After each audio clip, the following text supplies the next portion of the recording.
បាទគ្រប់ជាសួរបងប្អូនមិត្តជាងអរគ្នាបាទថ្ងៃនេះដែរមានវីដេអូមួយចង់មកបង្ហាញទៅដល់បងប្អូនមិត្តជាងថ្ងៃនេះខ្ញុំទទួលបានជាមួយនឹង Oppo A54 ម្ដាមដែលវាមានបញ្ហា error ទៅលើរូបភាពដូចនៅក្នុងវីដេអូដែលបានបង្ហាញនេះគឺដល់ពេលដែលយើងបើកគ្រឿងមកវាចេញ Oppo ញាក់រូបភាពនឹងញាក់បណ្ដោយបានហើយទូរស័ព្ទដៃម្ដាមនេះដែរខ្ញុំបានធ្វើតេស្តជាមួយនឹងអេក្រង់ថ្មីហើយក៏វានៅតែញាក់ដែរហើយយើងក៏បានយកមកវាស់វែងមើលទៅឃើញថាតម្លៃយ៉ូតម៉ូតអីវារៀងខុសប្រកដីតិចតួចលំអៀងតិចតួចបាទអញ្ចឹងយើងមើលតាមសមា3ខ្សែទៅលើស្នាប់អេក្រង់ជាងលើខាងស្ដាំនេះជើងទី1ឲ្យវាជាងខាងស្ដាំហ្នឹងគឺតម្លៃបាន687បាទហើយជើងទី3បាននេះ1200ជាងបាទ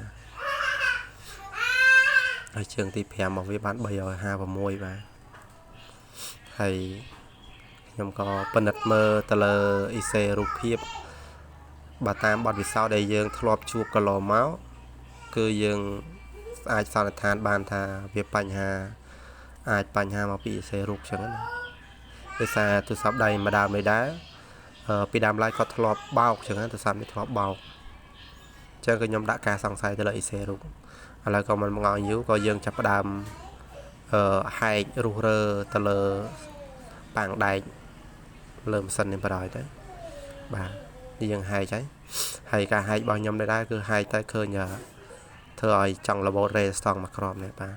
ហើយក៏យកដាក់ស្រល់ដាក់សណតិចទៅយើងផ្លុំបតូនជើងដើម្បីទាញវាឲ្យត្រូវតាមជើងកលាក់ដែលវានៅវិញអញ្ចឹងណាផ្លុំផែតអញ្ចឹងទៅបាទនេះចូលហើយបាទហើយការផ្លុំការលើកនេះដែរបងប្អូនទាមទារឲ្យយើងមានបទពិសោធន៍យើងដឹងពីការប្រើទៅលើម៉ាស៊ីនផ្លុំសិនអីចឹងណាហើយវីដេអូខ្ញុំនេះណារៀងកាត់ឯងសំខាន់ថាបងប្អូនទាំងអស់គ្នានឹងបើជាគាត់ចេះរឿងផ្សាររឿងផ្លុំរឿងលើកអីចឹងណាអានេះគាត់ជាវីដេអូបង្ហាញតិចតួចនៃការជួសជុលចឹងណាបើសិនជាបងប្អូនមិនដែលធ្លាប់ជួបទេអាចមើលវីដេអូនេះបានហើយអ៊ីសេវានៃប្រភេទអេសេរុកនេះយើង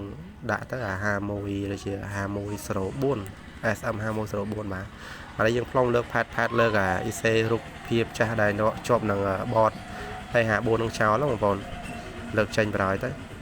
យើង remove វាចោលទៅហើយក៏យើងលើកចេញហើយក៏យើងដាក់សំណតិចទៅបតូនជើងបាទយើងយកក្បាលមាន់យើងបៀកអញ្ចឹងទៅណាបងប្អូន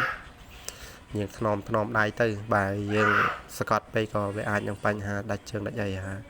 តោះមកយើងចូលលួសបឺតសណយើងចាប់តាមបឺតទៅលើជើងអ៊ីសេវិញនេះបាទបើឲ្យស្មើបងតោះមកសម្អាតឲ្យស្អាតទៅបាទពិនិត្យមើលថាឃើញតែស្អាតហើយយើងចាប់តាមតរអ៊ីសេរូបភាពអ៊ីសេកាប់សាច់ចេញពីម៉ាស៊ីនកាប់សាច់យើងមកនេះខ្ញុំចាប់តាមផ្ទៀងដើររនេះបាទហើយអ៊ីសេត្រូវរប្រភេទអ៊ីសេដូចគ្នាបងប្អូនបើអ៊ីសេរូបខុសគ្នាក៏ដាក់អត់កើតដែរបាទប៉ុន្តែវាមានអ៊ីសេខ្លះក៏វាអាចដាក់ត្រូវគ្នាដែរប៉ុន្តែយើងចូលលេខកូដវាឆែកមើលត្រឹមត្រូវមួយមកបងប្អូនតែយើងឃើញហើយគឺយើងដាក់បាទផ្លុំផែតផងបាទផ្លុំចេញពីសេកាប់សាច់ជើម៉ាស៊ីនកាប់សាច់បាទសំទោសបាទបបមកយើងយកមកសម្អាតវាមកហើយអាកន្លែងចំណុចនេះបងប្អូនខ្ញុំអត់បានបង្ហាញទៅលើការបដោអ៊ីសេទេបាទអានេះរៀងកាត់នេះបដោយើងបដោហើយបាទហើយបន្ទាប់មកយើងដាក់ស្រល់តិចទៅដើម្បីយើងផ្លុំទៅវាងាយនឹងអាលីសំណចូលខាំគ្នាល្អខាំមួយបតល្អបាទអានេះយើងផ្លុំផែតចូលទៅវិញទៅបងប្អូនដាក់ឲ្យត្រូវតាមពីជ្រុយសង់ដាវាវិញទៅនេះបាទថែមស្រល់តិចទៀតបាទផ្លុំផែតហើយបន្ទាប់មកយើងញូចតិចទៅបាទញូចចុចតិចហើយបន្ទាប់មកយើងទុកឲ្យវាត្រជាក់បន្តិចបាទ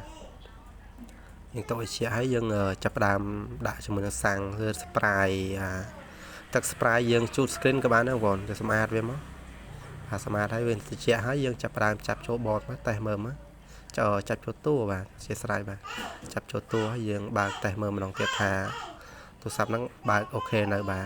ទឃើញថាការបើកចេញមកនេះគឺ Oppo នឹងថ្កល់ស្អាតហើយបាទវាអត់មានរូបភាពញាក់ត្រេកត្រើអីទៀតទេបាទជាចុងក្រោយសូមបងប្អូនជួយចុច Subscribe Channel ខ្ញុំម្នាក់មួយផងសិនបងប្អូនមិនទាន់បានចុចសូមជួយចុចផងទៅបាទដើម្បីទទួលបានវីដេអូល្អៗពីខ្ញុំបាទបន្តទៀតបាទអរគុណច្រើន